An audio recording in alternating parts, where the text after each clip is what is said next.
Micah McFadden, you are once again a New York football giant. You're watching Giants Now by Chat Sports. I am your host, Marshall Green, and Micah McFadden has agreed to terms to return to the New York football Giants. We'll talk about him as a player. We're going to go over the top free agents at the top positions of need for Big Blue, and then we will do a Giants free agency tracker update for all of the real ones out there. I'm fired up, though, that Micah McFadden is back. One of my favorite players on the Giants the last couple of years. If you're fired up, hit that thumbs up icon and show Mr. Micah McFadden some love.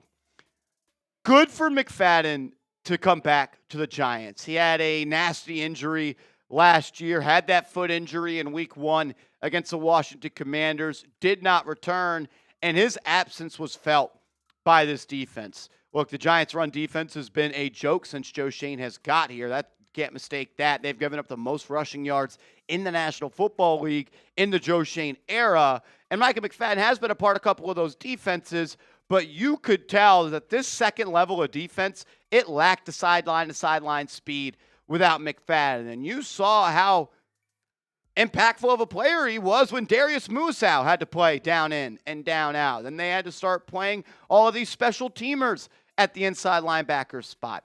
I like bringing McFadden back. He was awesome in 2024. He was great in 2023. This is someone that you can trust to go out and play. He's a high IQ player. He's instinctual. He can play sideline to sideline. He can scrape. He's someone that is aggressive as well. Sometimes that gets him into some trouble. One thing I really liked about him was the way that he improved when it comes to missing less tackles. In 2023, he had a missed tackle percentage of 20.7, whereas in 2024, he cut that down to 13.7. Back-to-back years, though, of over 100 tackles. He makes plays at or near the line of scrimmage as well. 41 stops in 2024, 36 stops in 2023. A stop is a tackle that results in a negative play for the defense. Like if it's 4th and 3 and they make a tackle after a gain of 2 yards. I'm curious to see if the Giants view him as their starter day 1. I ideally would like for the Giants to make another signing or draft someone in round 1 or 2 to be that starter next to Tremaine Edmonds. And then if McFadden is your third inside linebacker, you're really cooking with some gas. He's always been decent in coverage, not great. Wasn't that good in 2024. He could be taken advantage of a little bit, but his speed, his athleticism can make him someone that can make some sort of plays in there. He's definitely a player that you want moving more downhill than moving backwards. I want to see him be used as a blitzer a little bit more, use some of that speed. Solid in coverage, but definitely not someone that was great. You could see on screen that he was kind of targeted a lot in 2024. Still just 26 years old. I still think there's some good football ahead of him. I'm curious to see how he bounces back from this foot injury. And now with the Giants going out and signing Tremaine Edmonds and now having Micah McFadden return to this team, your inside linebacker room is starting to take a little bit of shape. Let's go ahead and look at that inside linebacker depth chart. Then we will talk about the top free agents at the top positions of need for the Giants. And then we'll tell you about some awesome merch that we have coming up on today's show. But you have Tremaine Edmonds. You have Micah McFadden. Those are the two guys right now that I think are going to make this team. I still think there are more moves coming at the inside linebacker position. That might be another signing for some money. It could be another draft pick, but it is good to have Micah McFadden back. Let's go to the top free agents at the defensive tackle position, as I still think that that is a major need for this football team. John Harbaugh and Joe Schoen, I pressed them on how important it was going to be to stop the run this year for the New York Giants in NFL free agency. And they told me it is going to be a priority. And if you can't stop the run, you can't do anything. You're looking at guys like Logan Hall. I'd love for Calais Campbell to be a rotational player for the Giants. I really like Sebastian Joseph Day. We told you over a month ago that he was a player that I think the Giants should identify as a free agency target. I don't think Raheem Nunez-Roches is coming back to the Giants. Deshaun Hand is another player to monitor. Jihad Ward, once a Giant, always a Giant, even though he blocks everybody on Giants Twitter, including myself. he had a really good year for the Titans last year in the Denard Wilson system.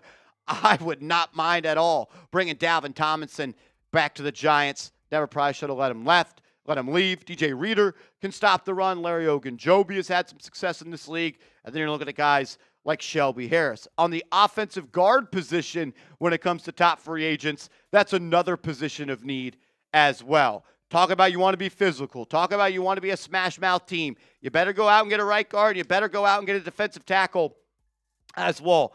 We've heard Wyatt Teller as a name that's been linked to the New York Giants. Joel Bitonio played for the Browns last year. The Giants' new O-line coach comes from the Cleveland Browns.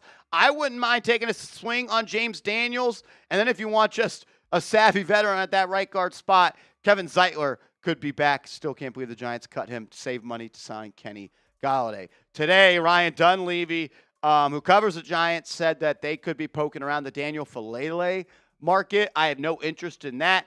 I have it on record that someone close to the Baltimore Ravens locker room told me that 77 cost them the season and that Lamar Jackson did not trust him as an offensive lineman. Brady Christensen is someone to monitor. I wouldn't mind bringing Greg Van Roten back as a starter. I would like a duo of Greg Van Roten and Tevin Jenkins. I think Jenkins, of all the interior offensive linemen, might be the best one left. But unfortunately, he is someone that has been injured throughout his career. You also need another corner. I know they went out and they got Greg Newsome. I don't think he's ready to be a starting boundary corner for the Giants. There's been some dots connected to Reek Woolen. He's the best left on the market. I like Nashawn Wright. Rasul Douglas has been solid. Do you maybe take a flyer on a guy like Trayvon Diggs? And you got other players like Jack Jones, Jonathan Jones, Roger McCreary, Kobe Durant. Still some solid corners out there for the New York Giants as well. But guard, defensive tackle, corner. I want to continue to see those positions be attacked by the Giants, and then maybe they look to go get a receiver, or they might just save that for the NFL draft, or maybe they go ahead and trade for Brian Thomas Jr. We'll go over a free agency tracker for the New York Giants coming up momentarily, but make sure you have some Giants Now by Chat Sports gear in your closet. We've got a bunch of different shirts for sale, and you could see them all at chatsports.com/GiantsNow. It's chatsports.com/GiantsNow. We've got the logo t-shirt in black, blue, and navy. We've got the Harbaugh t-shirts in the old Giants logo. We've got them in hoodie form as well. A bunch of different stuff. And, of course, we're playing hardball ball at 1925 Giants Drive. Go to chatsports.com/GiantsNow. Get yourself some Giants Now merch and support the channel. So it's been a busy first 24, 26 hours or so for the New York Giants in NFL free agency. They got started a little bit before, and now we're getting some information on the McFadden deal. Shout out to Jordan Renan, first one on the scoop. I feel like Jordan's been crushing it in free agency and leading up to it. Says the Giants are re-signing Micah McFadden to a one-year deal for $3.75 million and potentially up to $5.75 million. So that comes in slightly above the veteran minimum. Good deal for him and good deal for the Giants. Giants went out before free agency started, brought back Gunnar Olszewski as well as Chris Manhertz, and then they made two splash signings. Isaiah Likely, your offensive weapon, and then you had Jordan Stout, one of the best punters in the game. Then you go out and you sign Tremaine Edmonds to a good value deal. You bring back Jermaine Illuminor on what I might call the biggest steal of all when it comes to NFL free agency so far. He's like not even a top 13 highest paid tackle, and he's a top 5 pass blocking right tackle in the league. You brought back Isaiah Hodgins. I like the addition of Ardarius Washington. He was really good in 2024 for the Baltimore Ravens. This morning, they go out and sign Greg Newsome to a $3 million guaranteed deal. Could potentially be worth up to $10 million. And now you are hearing that Micah McFadden is signing a one-year deal worth up to $3.75 million. This is why you subscribe to the channel, ladies and gentlemen. When Giants news breaks, we get you guys a video. So make sure you are subscribed, hit that big red sub button, and help us continue to grow this community. It's been a good, fun couple of days, but the show, it continues to go on. Make sure you are following me on social media as well. First place you would have heard about the news was here because we're live on the channel. If you're watching this video, come join us live, but follow me on social media as well, @MarshallGreen_.